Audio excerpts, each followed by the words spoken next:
Assalamualaikum warahmatullahi wabarakatuh. Salam sejahtera untuk kita semua. Om Swastiastu, Nama Budaya Rahayu. Baiklah sahabat pembelajar, sahabat guru terdepan. Pada kesempatan kali ini saya akan mengulas tentang cara membuat jurnal publikasi.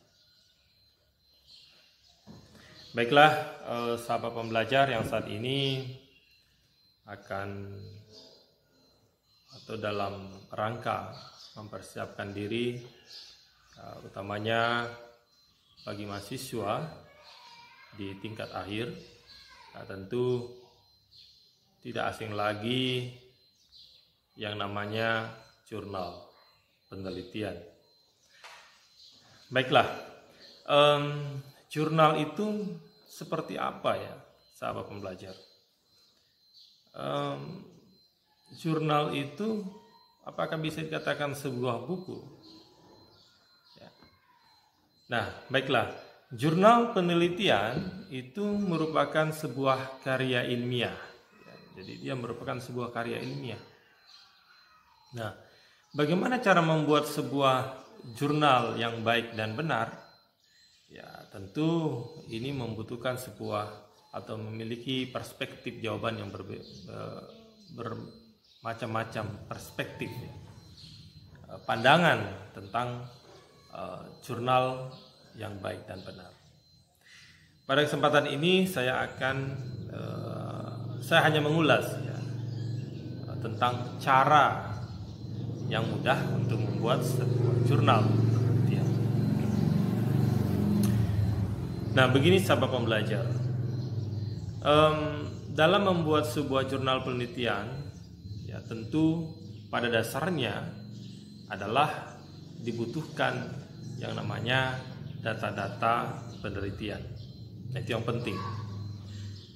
Nah, jadi tentu sahabat memahami untuk membuat sebuah riset, sebuah penelitian, tentu ada langkah-langkahnya yang dilakukan. Yang pertama adalah menentukan dulu, ya, temanya seperti apa. Tema apa yang kita mau teliti? Apakah tentang education, pendidikan, social, culture, ya, atau budaya, atau tentang keagamaan dan sebagainya. Nah, ini yang perlu kita pahami dulu.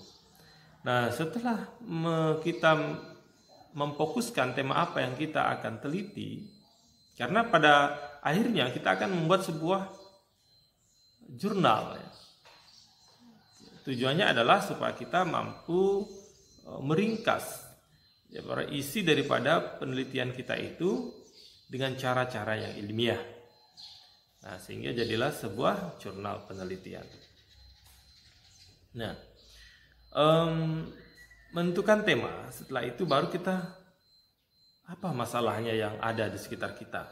Jangan terlalu kita melakukan sebuah penelitian sementara kita tidak tahu masalah yang akan kita mau teliti. Nah, tentu kita mengetahui dulu apa masalahnya. Ya, setelah itu kita meramu ya, seperti apa judul yang tepat.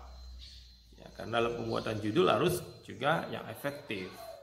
Ya, penggunaan katanya juga harus dalam sebuah judul itu harus efektif. Ya. Nah, jurnal publikasi, jurnal penelitian itu ya, biasanya adalah terdiri dari yang namanya pendahuluan. Ya. Tentu ada pendahuluannya. Ini garis besarnya ya, yang saya bahas adalah garis besarnya. Ada jurnal penelitian, pendahuluan, ya, kemudian setelah itu baru masuk ke metodologi, ke metode penelitiannya. Nah, setelah metode penelitian baru ada hasil dan pembahasan.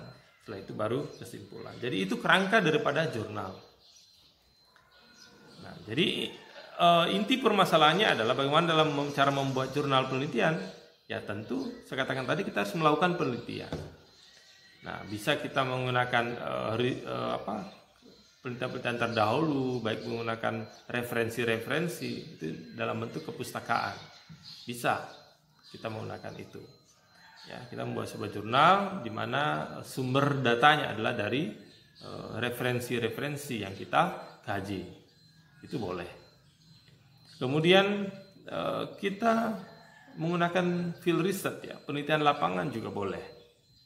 Nah, seperti itu. Jadi intinya ada pendahuluan, kemudian ada metode penelitiannya, kemudian ada hasil dan pembahasan, kemudian kesimpulan. Nah, kita mulai dari pendahuluan. Nah, bagaimana kita menentukan, bagaimana kita membuat sebuah pendahuluan jurnal yang baik? Ya, tentu sama dengan penulisan penelitian atau skripsi, tesis. Ya, kita alangkah bagusnya harus deduktif induktif, dari umum ke khusus. Ya. Jadi kita misalnya kita tentang pengaruh penggunaan media sosial terhadap perilaku siswa di SMP Negeri 2X misalnya. Nah, ini kita kaji, kita mau kaji apakah benar ada pengaruh gitu kan. Nah, tentu kita harus melakukan survei awal dulu. Jadi kita harus melakukan survei awal dulu. Melakukan survei awal, benar nggak yang terjadi seperti itu di SMP 2X ini. Nah, jadi jangan kita mengkaji sesuatu, mau meneliti sesuatu, tetapi ternyata di situ tidak ada terjadi hal seperti itu. Tidak ada masalah yang terjadi di situ. Ya. Nah, setelah itu, setelah kita mengetahui bahwa benar terjadi permasalahannya seperti itu, ada pengaruh penggunaan media sosial, karena saat ini sangat tidak bisa dipungkiri bahwa setiap anak itu tentu dia memiliki handphone. Ya, karena di samping untuk menghibur dirinya juga sebagai akses untuk dunia pendidikan seperti itu. Nah, kita melihat dulu masalahnya. Setelah itu, setelah kita kaji ada permasalahan dalam, nah tentu kita akan lebih supaya setelah selesai melakukan survei awal, kita bisa juga mencari referensi yang lain yang mendukung penelitian kita nantinya. Nah, kita carilah referensi terlebih dahulu. Ya, yang pertama kita bisa menggunakan kuesioner atau angket. Kemudian yang kedua adalah metode wawancara. Kemudian yang ketiga adalah dokumentasi. Seperti itu ya. Nah, setelah itu kemudian kita masukkan juga analisis datanya. Nah, analisis datanya apa yang kita gunakan? Apakah penelitian kita ini dia menggunakan analisis data regresi berganda atau regresi sederhana? Seperti itu ya. Jadi itu bergantung daripada judul yang kita buat. Misalnya kalau dia lebih dari dua variabel, maka berarti regresi berganda. Tapi kalau dia misalnya hanya dua variabel saja, berarti itu hanya regresi sederhana. Ya. Jadi regresi sederhana ya, seperti itu. Jadi ada misalnya X dan Y. Itu. Ya, kemudian kalau regresi berganda berarti lebih dari satu variabel. Ya, variabel independen. Ya, atau variabel dependen. Seperti itu. Jadi X1, X2 terhadap Y. Seperti itu namanya regresi linear berganda. Baiklah, kemudian setelah itu barulah melakukan setelah kita menggunakan analisis data yang benar, ya, barulah kita menggunakan lanjut ke proses hasil dan pembahasan. Nah, hasilnya tentu dari data-data yang kita peroleh, ya kita olah di situ, ya baik menggunakan SPSS maupun tidak, ya. Ya, yang penting ada tabel pengamatannya yang kita lakukan seperti apa, observasi yang kita lakukan seperti apa. Ya, setelah itu baru melakukan kajian analisisnya seperti apa. hasilnya seperti apa. Setelah itu baru dalam pembahasan. Nah, dalam pembahasan itu, kita kaji apa-apa yang didapat dalam analisis hasil penelitian itu. Kemudian kita hubungkan dengan